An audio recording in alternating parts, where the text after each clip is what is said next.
قاری محمد طیب قاسمی کے YouTube channel کو سبسکرائب کیجیے اور امن کے پیغام کو پھیلانے میں ہماری مدد کیجیے اور نیچے دیے گئے ہوئے بیل آئیکن کو کلک کریں تاکہ ہر آنے والی نئی ویڈیو آپ کو براہ راست مل سکے۔ ایک واقعہ سنا کے میں بات کو مکمل کرتا ہوں۔ یہ کافی سال پرانی بات ہے۔ اس وقت نواز شریف صاحب پرائم منسٹر تھے ملک کے، اور کوئی بزنس مین سے ان کا کوئی ٹیکس کا مسئلہ تھا اور تاجر حضرات ہڑتال پہ تھے، کوئی فارم پر کرنے کا مسئلہ تھا اور مستقل ہڑتالیں چل رہی تھیں۔ اس زمانے میں ایک میاں بیوی تھے کراچی میں، مہمن لڑکے تھے، لڑکی تھی۔ انہوں نے مجھے فون کیا کہ جی ہماری شادی کو 6 مہینے ہو گئے ہیں اور 6 مہینے ہمارے آپس میں بحث مباحثہ کرتے لڑتے جھگڑتے گزر گئے ہیں اور ہم اس نتیجے پہ پہنچے ہیں کہ اب ہمیں ایک دوسرے سے سیپریٹ ہو جانا چاہیے اور ماں باپ کو بتا دینا چاہیے، مگر چونکہ آپ ہمارے شیخ ہیں تو ہم نے آپ کو پہلے اطلاع دی، جو آپ فرمائیں گے ہم ویسا کریں گے۔ میں بڑا حیران ہوا۔ لڑکا بھی دیندار تھا، لڑکی بھی دیندار تھی، نیک تھے، عالم تھے اور پڑھے لکھے تھے اور اچھی فیملی تھی دونوں کی اور قریبی رشتہ تھا۔ تو ان بچوں میں کیوں ایک دوسرے سے جو ہے وہ محبت پیار کا رشتہ ڈیولپ نہیں ہو رہا؟ میں دونوں سے بات کروں گا، پھر میں آپ لوگوں کو بتاؤں گا۔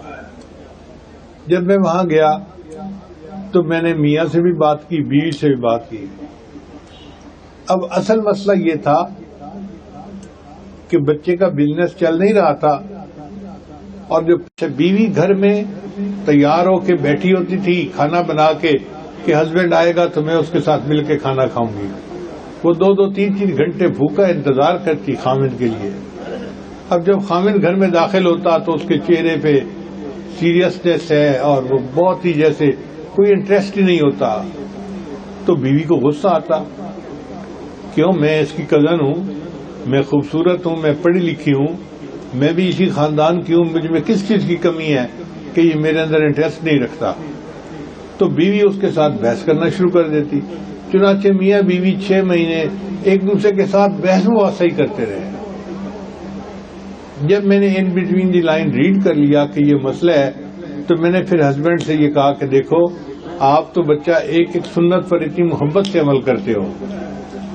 اس نے کہا جی ہاں، جو آپ نے جذبہ پیدا کر دیا ہے تو میں تو سنت کو ڈھونڈتا ہوں کہ اس پر عمل کروں۔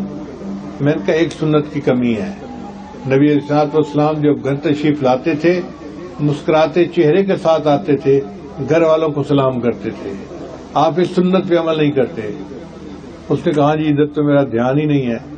میں نے کہا آج کے بعد آپ جب شام کو دفتر بند کرنے لگو نا تو دفتر بند کرنے سے پہلے جو بزنس کی پریشانی ہے ان کی گٹری کو بھی دفتر میں رکھ کے اس کو لاک لگا دیا کرو۔ بھئی بزنس نہیں چل رہا تو بیوی کا کیا قصور ہے؟ گھر آؤ، فریش آؤ اور محبت پیار کے ساتھ گھر میں رہو، اور گھر آپ آئیں گے تو بیوی کو مسکرا کے دیکھیں گے، ملیں گے اور سلام کریں گے۔ اس نے کہا جی میں عمل کروں گا۔ پھر میں نے اس کی بیوی کو سمجھایا کہ دیکھو ہمارے بزرگوں کے ہاں عادت رہی ہے کہ جب وہ گھر میں تشریف لاتے تھے تو عورت کسی بھی کام میں مصروف ہوتی وہ اس کام کو چھوڑ کر تھوڑی دیر کے لیے جاتی تھی اور دروازے پر ان کو مسکرا کے استقبال کرتی تھی، ویلکم کہتی تھی۔ تو آپ بھی اس پر عمل کرو۔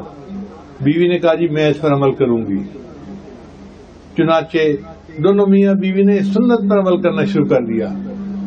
اللہ کی شان دیکھیں کہ 3 مہینے کے بعد انہوں نے فون کیا، حضرت یہ 3 مہینے ہم نے ہنی مون میں گزارے ہیں، ہمیں لگتا ہے ہمارے جیسا بہترین جوڑا دنیا میں کوئی نہیں ہے۔ اب آپ اندازہ لگائیے، ایک ٹوٹتا ہوا گھرانہ ایک نبی علیہ السلام کی سنت کی وجہ سے آباد ہو گیا۔ اب اگر ایک سنت میں اتنی برکتیں ہیں کہ گھر آباد ہو جاتا ہے، ہم سب سنتوں پر عمل کریں گے تو گھر میں کتنی خوشیاں ہوں گی، کتنی محبتیں ہوں گی۔ لہذا کوشش کرنی چاہیے کہ اپنے اندر اچھے اخلاق پیدا کیے جائیں اور ایک دوسرے کی قدردانی کی جائے۔